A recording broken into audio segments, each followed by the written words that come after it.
seraimu nangi batini cerai fansini berkali jalan kepat ditisha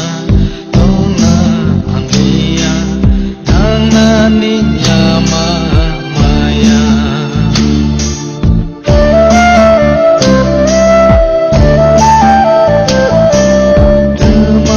seraimu nangi batini cerai fangsini berkali jalan kepak ditisha tona amlia tanani yama maya sajorani iwang tongko rangtak shalom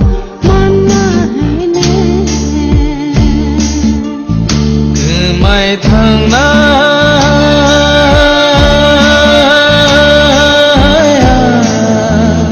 karingo tai shong ni belenggo lang mani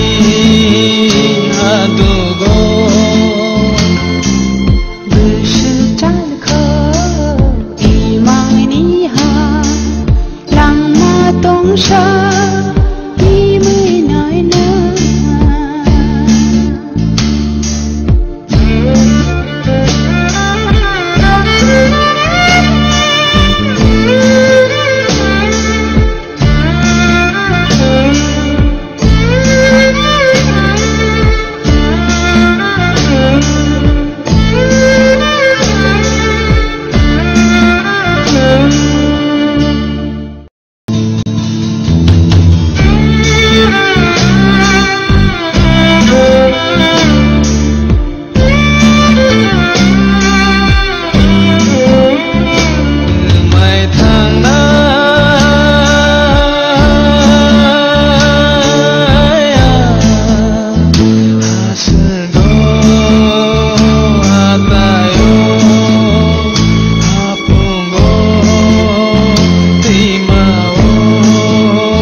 हमारा बहुत भाई लोग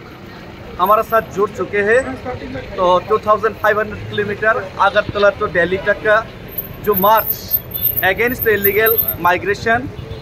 in northeast and in Tripura. So we are protesting against this, and we award Indian government of India, please hear our voice, please understand our emotions. And here we are in Shillong, so many people, so many Tiprasa peoples, they come to give me the strength to this historical foot march. And please